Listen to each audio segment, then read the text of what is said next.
Que esse seja um aviso, diz Marco Rubio após aplicação de Lei Magnitsky contra Moraes. Dispositivo foi criado para impor sanções econômicas a indivíduos acusados pela Casa Branca de violações graves contra os direitos humanos e apelidado de pena de morte financeira. O secretário de Estado dos Estados Unidos, Marco Rubio, publicou uma mensagem na rede social X exaltando a aplicação da Lei Magnitsky contra o ministro do Supremo Tribunal Federal, STF, Alexandre de Moraes. O presidente dos Estados Unidos e o secretário do Tesouro acionaram o ministro Alexandre de Moraes, do Supremo Tribunal Federal, no âmbito do Programa de Sanções Global Magnitsky por graves violações de direitos humanos, disse Rubio. Que esse seja um aviso para aqueles que atropelam os direitos fundamentais de seus compatriotas, as togas judiciais não podem protegê-los. A decisão foi publicada pelo Escritório de Controle de Ativos Estrangeiros do Tesouro Norte-Americano. Segundo o governo americano, todos os eventuais bens de Alexandre de Moraes nos Estados Unidos estão bloqueados, assim como qualquer empresa que esteja ligada a ele. O ministro também não pode realizar transações com cidadãos e empresas dos Estados Unidos, usando cartões de crédito de bandeira americana, por exemplo. O secretário do Tesouro dos Estados Unidos, Scott Bessent Sensenbrenner, mencionou diretamente uma suposta caça às buchas, tendo o ex-presidente Jair Bolsonaro como alvo por parte do ministro. Alexandre de Moraes assumiu para si o papel de juiz e júri em uma caça às bruxas ilegal contra cidadãos e empresas dos Estados Unidos e do Brasil, disse Bessent Sensenbrenner. Moraes é responsável por uma campanha opressiva de censura, detenções arbitrárias que violam os direitos humanos e processos judicializados com motivação política, inclusive contra o ex-presidente Jair Bolsonaro.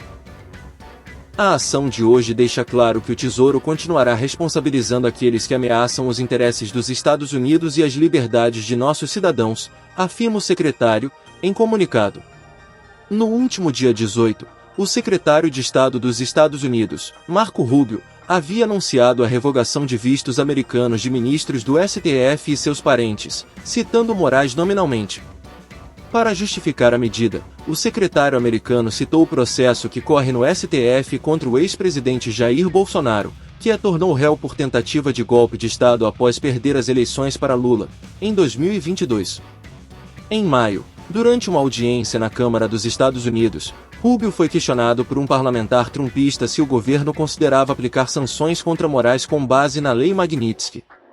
Isso está sendo analisado neste momento, e há uma grande possibilidade de que aconteça, disse o secretário, à época. Funcionários do Itamaraty que conversaram com repórteres da TV Globo sob a condição de anonimato disseram considerar a aplicação da Lei Magnitsky como uma escalada da tensão entre os dois países. Eles veem a manobra como um recado de que o governo Trump cobra impunidade total para Jair Bolsonaro. Entenda a Lei Magnitsky. A Lei Magnitsky permite que os Estados Unidos imponham sanções a cidadãos estrangeiros. O objetivo é punir pessoas acusadas de violações graves de direitos humanos ou de corrupção em larga escala. A legislação foi criada em homenagem ao advogado russo Sergei Magnitsky, que morreu na prisão após denunciar um esquema de desvio de dinheiro por membros do governo da Rússia. O texto foi aprovado pelo Congresso americano e sancionado pelo então presidente Barack Obama em 2012. Inicialmente, a proposta visava punir oligarcas e autoridades russas envolvidas na morte do advogado. Em 2016, houve um entendimento de que a lei poderia ser usada também em outros casos de corrupção, vínculos com o crime organizado e violações mais amplas de direitos humanos. No mesmo ano, a legislação foi ampliada e passou a ser considerada de alcance global. Desde então, dezenas de pessoas já foram alvo de sanções com base na Lei Magnitsky. Segundo reportagem do jornal The Washington Post publicada no dia 17, o deputado licenciado Eduardo Bolsonaro, PLSP, estava trabalhando com membros do governo de Donald Trump para impor sanções contra Moraes. Duas autoridades ligadas ao governo dos Estados Unidos disseram ao Post que viram uma minuta da proposta de sanções circulando nas últimas semanas. Elas afirmaram que o plano deve se basear na Lei Magnitsky. As sanções previstas pela lei são administradas pelo Escritório de Controle de Ativos Estrangeiros, OFAC, na sigla em inglês, um órgão ligado ao Departamento do Tesouro dos Estados Unidos. Sob condição de anonimato, um funcionário afirmou ao Post que a medida prejudicaria a credibilidade dos Estados Unidos na promoção da democracia, já que o país estaria sancionando um juiz de uma Suprema Corte estrangeira apenas por discordar das decisões que ele toma. Projeto na Câmara. Atualmente, tramita na Câmara dos Estados Unidos um projeto de lei que prevê a proibição de entrada ou deportação de qualquer pessoa considerada um agente estrangeiro que tente censurar cidadãos americanos em território nacional. A proposta foi apresentada pelos deputados republicanos Maria Elvira Salazar e Darrell Issa e não menciona diretamente Alexandre de Moraes. No entanto, ao anunciar o projeto em setembro de 2024, Issa afirmou que se tratava de uma resposta às decisões do STF no Brasil. Saiu agora novo comunicado importante. Vitória de Bolsonaro. Imprensa internacional repercute sanções dos Estados Unidos contra Moraes. Jornais estrangeiros destacaram o impacto diplomático e jurídico das sanções. Sanções com base na Lei Global Magnitsky foram anunciadas nesta quarta-feira, 30. Os Estados Unidos aplicaram sanções contra o ministro Alexandre de Moraes, do Supremo Tribunal Federal, STF, com base na Lei Global Magnitsky. A imprensa internacional repercutiu a medida. Com as sanções, quaisquer bens que Moraes eventualmente possua no país foram bloqueados, assim como ativos de empresas com as quais ele tenha ligação. Além disso, ele não pode entrar nos Estados Unidos.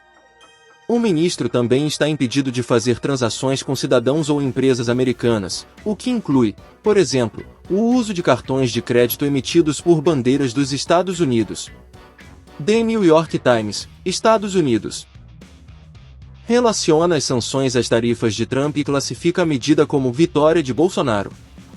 32% dos lulistas são contra Moraes proibir Bolsonaro de usar redes. Pesquisa Poder Data mostra que 44% dos eleitores do petista apoiam a decisão, entre os que dizem ter votado em Bolsonaro.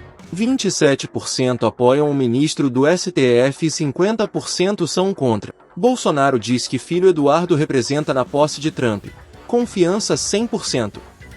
O ex-presidente Jair Bolsonaro revelou que seu filho, Eduardo Bolsonaro, está representando na cerimônia de posse de Donald Trump, que ocorre nos Estados Unidos. Segundo Bolsonaro, sua esposa, Michele, não se envolve em questões políticas e, por isso, não está presente no evento. Devido a uma decisão do Supremo Tribunal Federal, Bolsonaro não pôde embarcar para os Estados Unidos, já que seu passaporte foi retido. Ele demonstrou confiança em Eduardo, que possui um bom relacionamento com a família Trump e é fluente em inglês, o que facilita a representação. Bolsonaro comentou sobre a presença de Michele na posse, descrevendo-a como uma pessoa discreta. Ele expressou o desejo de estar ao lado dela durante o evento, que está acompanhando por meio de videochamadas. O ex-presidente também manifestou seu descontentamento, afirmando que se sente chateado e abalado devido ao que considera uma perseguição política. Ele não demonstra preocupação em relação às acusações que enfrenta, ligadas a um suposto golpe de Estado após as eleições de 2022. A proibição de Bolsonaro deixar o Brasil foi reafirmada pelo ministro Alexandre de Moraes, que negou um pedido para a devolução de seu passaporte.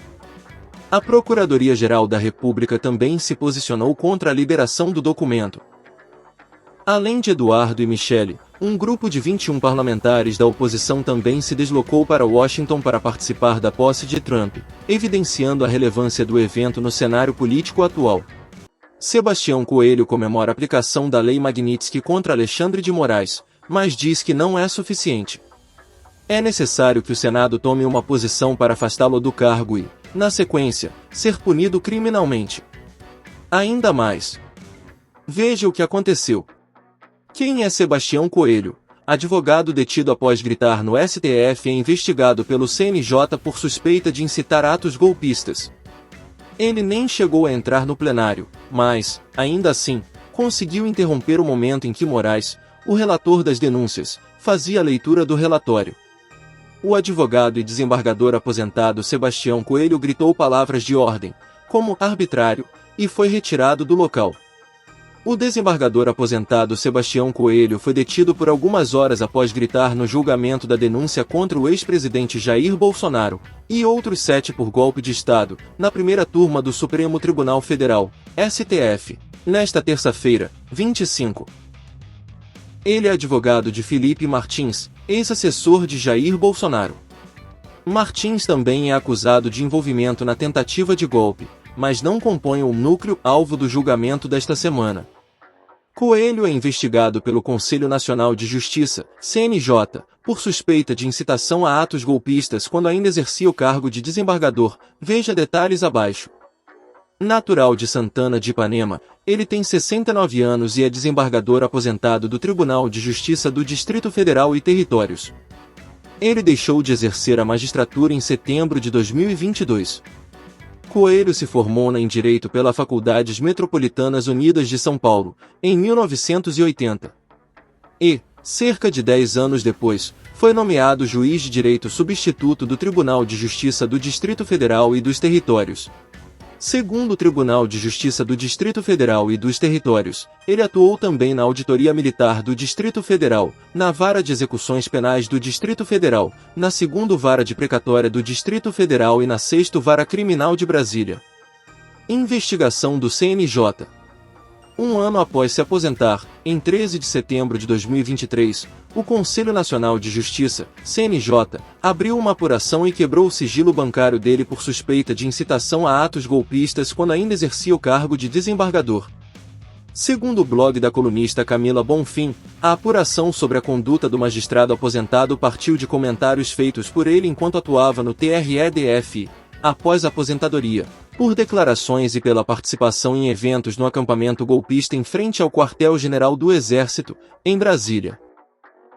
Na decisão, o Corregedor Nacional de Justiça, ministro Luiz Felipe Salomão, cita a fala do desembargador na sessão em que anunciou sua renúncia ao cargo no TRE-DF, em 19 de agosto do ano passado. À ocasião, Sebastião Coelho da Silva disse que não estava feliz com o Supremo Tribunal Federal, STF, e afirmou que o ministro Alexandre de Moraes fez uma declaração de guerra ao país.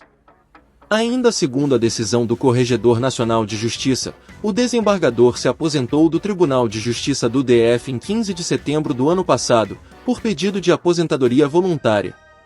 Depois disso, passou a participar de eventos em que houve incitação a atos golpistas. Julgamento dos atos golpistas no STF. No mesmo dia que o CNJ abriu investigação, Sebastião Coelho participou, como advogado, do primeiro dia de julgamento dos atos golpistas no STF. Ele defendia, na ocasião, o réu Aécio Lúcio Costa Pereira, preso em flagrante no Senado durante os atos de vandalismo praticados por apoiadores de Jair Bolsonaro no dia 8 de janeiro. Durante sustentação oral no julgamento, momento em que a defesa apresenta seus argumentos, Sebastião Coelho afirmou que os ministros do STF eram as pessoas mais odiadas do Brasil.